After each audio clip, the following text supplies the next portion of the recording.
Olá, seja muito bem-vindo ao canal. Meu nome é Davis Baltazar, a gente está vendo um curso de programação orientada a objeto. Então, a gente vai entrar agora, se é novo, seja bem-vindo, tá? A gente vai entrar agora falando dos conceitos típicos da programação orientada a objetos. Vai ver todos os conceitos para você ter uma base bem sólida. Se você que é novo, clique no botão inscreva-se aqui embaixo, dá uma olhada no seu sininho, tá marcadinho aqueles dois tracinhos, pra você receber os novos vídeos, deixa o seu like aí no vídeo, e aqui embaixo tem uma playlist, tá? Você vê os vídeos anteriores e posteriores ali. Vou direto porque interessa, né? Conceitos típicos da programação orientada a objeto. Vamos lá. Conceito típico, tá? Cliente, servidor. Legal. Vamos lá então, conceito típico, tá? Da programação orientada a objeto. A gente vai falar agora de cliente, servidor e mensagens, tá? Vamos começar por aqui.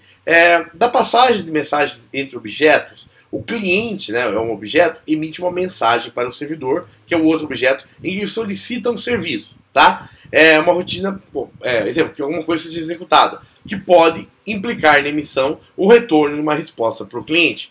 Um servidor pode ser um cliente de outros subservidores. Em respostas pode ser síncrona, né, quando o cliente aguarda a resposta do servidor, ou assíncrona, envolvendo paralelismo de informações. Exemplo, síncrona, executa e me retorna. Assíncrona, acessa o servidor web, faz alguma coisa, e quando terminar, me avisa um lista, né? A gente vai ver isso mais para frente.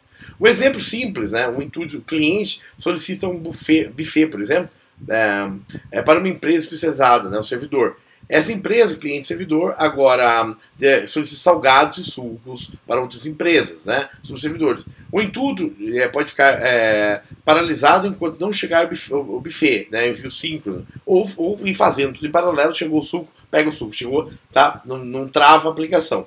Nesse último caso, o intuito deve ser capaz de lidar com a interrupção de atividades ou parte delas assim que chegar o buffet, tá? Então são essas duas abordagens, síncronas e assíncronas. A existência espera de uma resposta pode ser inerente ao modelo do envio de mensagens ou pode ser realizada através do disparo de uma nova mensagem para o servidor.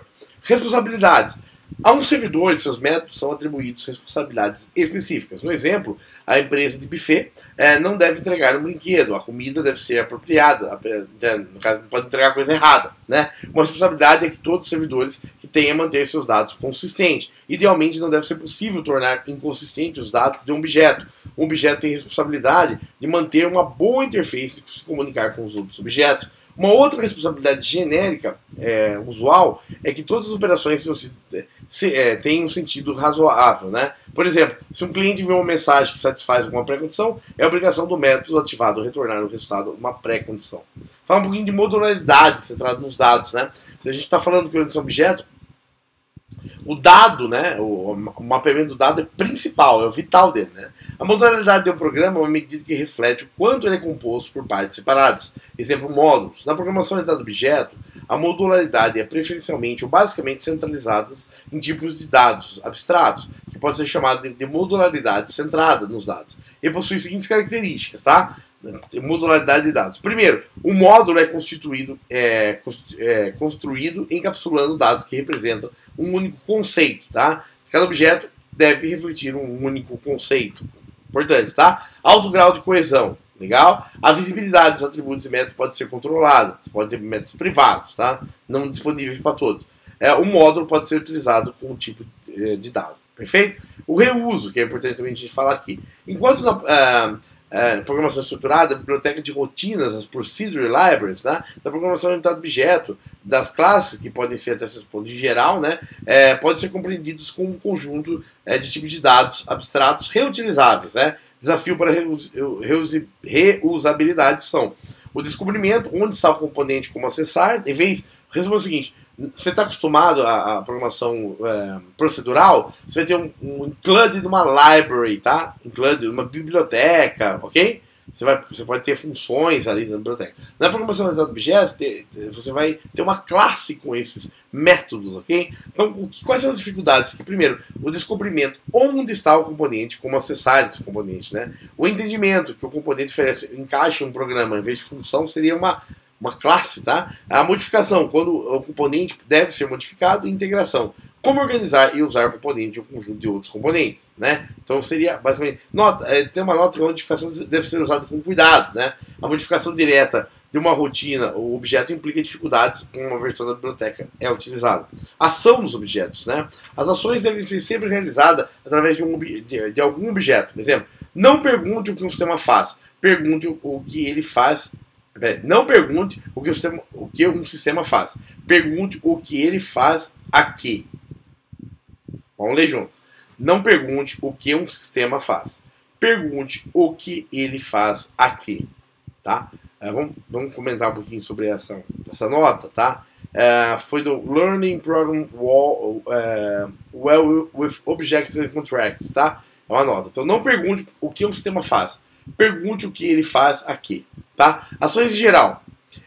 As ações em objetos são implementadas por camadas de procedimento, com frequência, mas não sempre parametrizadas, tá? Ações em objetos, elas podem ser ativadas via mensagens. Uma mensagem sempre possui um objeto receptor, uma mensagem similar a uma camada de procedimento com ao menos um parâmetro, uma mensagem ativa, uma operação ou um método, tá?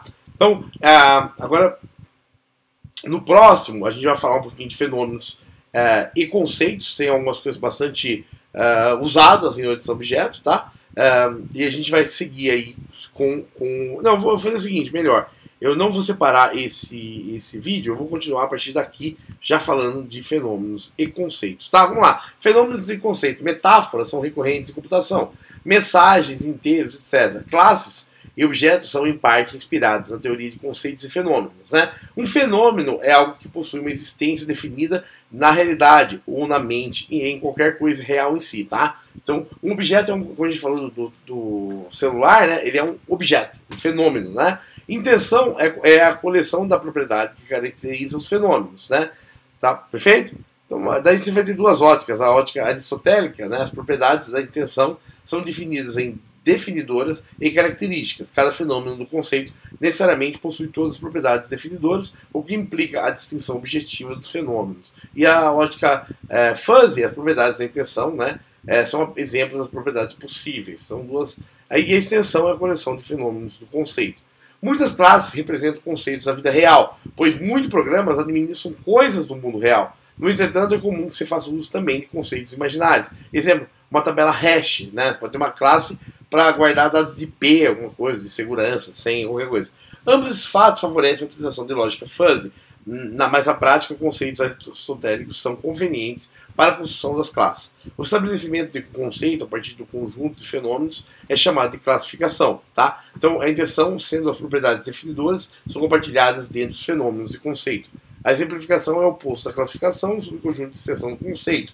Agregar é formar um conceito que possui inúmeras partes e formar uma holonímia. O decompor é um conceito em partes, tá? É formar uma meronímias. A intenção de um conceito agregado pode ser uma intenção das intenções de suas partes, pode ser a soma de suas intenções ou pode possuir propriedades adicionais. Aqui dá muita filosofia, tá? Mas uma otimização, você pode pegar, por exemplo, uma coluna de formigas, um enxame de partículas, tá? Para abstrair objetos, tá? Sempre tem isso, tá? A orientação a objeto, ela trabalha muito com o conceito de abstração, né? Você pensa no mundo e fala assim, como eu posso abstrair, né, para uma linguagem computacional, que é uma classe, na verdade, esse comportamento ou esse objeto, né? Tipo, coluna de formigas, né? Você vai ter, cada formiga é um objeto, que ela vai ter uma posição no espaço, por exemplo, né? A colônia é uma lista de objetos formigas, por exemplo, né? E eu posso falar assim, formigas, eu tenho dois tipos, eu tenho 3 ou 4 tipos que seja. Eu tenho a rainha, que ela tem um comportamento, eu tenho a operária, que ela tem outro comportamento.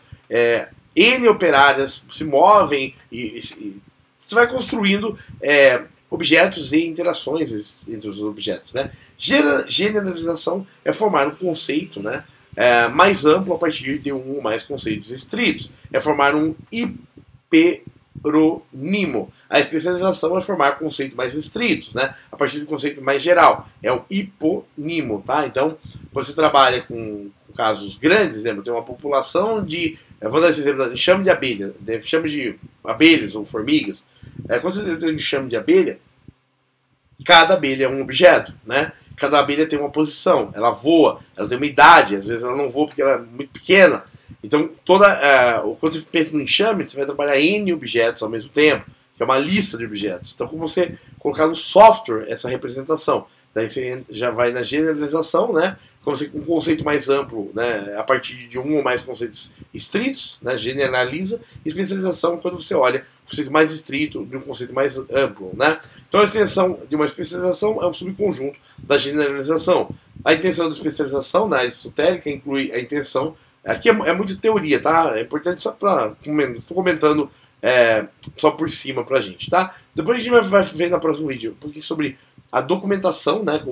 Que é a ideia de documentação da programação orientada a objeto e da sequência, vendo um pouco mais de itens novos aí, tá? Seja muito bem-vindo, você que é novo, meu nome é Dave Baltazar, estamos fazendo, tem uma playlist aqui, dá uma olhada na playlist, tem os vídeos anteriores e posteriores, sobre um curso sobre programação orientada a objeto, que vai ser bem legal, que é um conceito fundamental para qualquer linguagem. Você que é novo, clica no botão inscreve-se, dá uma olhada no seu sininho, tá marcadinho, com aqueles 2 isquinhos, clica nele, dá receber todos os vídeos, para você poder, chegou um vídeo novo, você já é alertado aqui, tá? E dá uma olhada na playlist e deixa o like no vídeo. Próximo vídeo a gente já vai entrar um pouquinho com o conceito, um pouquinho sobre documentação, como são os itens pensados teóricos para você documentar a sua programação orientada a objeto. Até o próximo vídeo. Tchau!